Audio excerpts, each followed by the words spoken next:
અહીં આપેલ ચાર્ટમાં ભારતમાં કૃષિ મુખ્ય પ્રકારોની માહિતી આપવામાં આવી છે.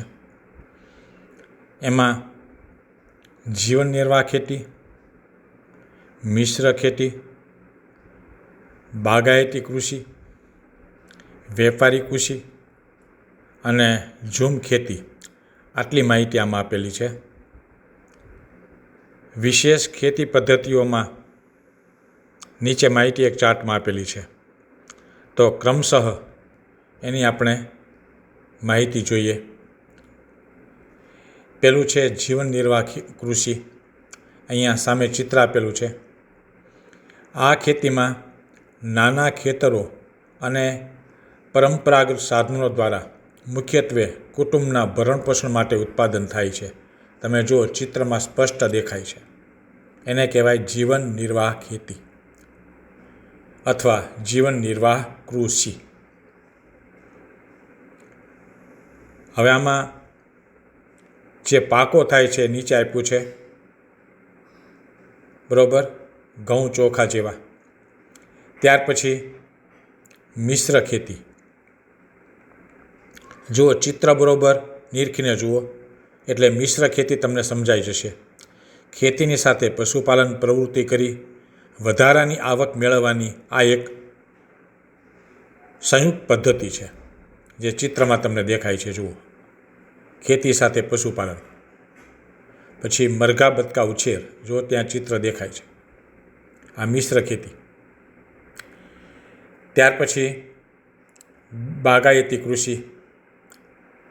નિકાસના હેતુથી વિશાળ બગીચાઓમાં કરવામાં આવતું એક જ પાકનું વિશિષ્ટ ઉત્પાદન. નીચે ચિત્ર આપ્યું છે બાગાયતી ખેતીનું. બગીચા જેવો ભાગ તૈયાર કરેલો છે. જુઓ ચા, કોફી, આ બધું બાગાયતી કૃષિ દ્વારા તૈયાર થાય છે. પછી વ્યાપારી કૃષિ. ચિત્ર આપ્યું છે. જુઓ બજારમાં વેચાણ માટે મોટા પાયે યાંત્રિક સાધનો, ખાતર અને જંતુનાશકોના ઉપયોગથી થતી આધુનિક ખેતી, જેને વ્યાપારી કૃષિ કહેવામાં આવે છે. કયા પાકો થાય નીચે ચિત્ર આપેલું છે. ત્યાર પછી છેલ્લે ઝૂમ ખેતી. એમાં શું હોય, જંગલ વિસ્તારોમાં જમીન બદલીને કરવામાં આવતી ખેતી, એક જગ્યાએથી બીજી જગ્યાએ સ્થળાંતર, જે ખાસ કરીને ઉત્તર પૂર્વ ભારતમાં પ્રચલિત છે.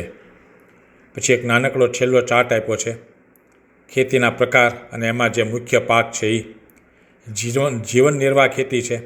એમાં ચોખા, જુવાર અને બાજરી થાય છે, જે ઉપર ચિત્રમાં પણ આપેલું છે. વ્યાપારી ખેતી છે, એમાં ઘઉં, કપાસ અને શેરડી થાય છે, જે ઉપરના ચિત્રમાં આપ્યું છે. વ્યાપારી કૃષિ એમ લખ્યું છે.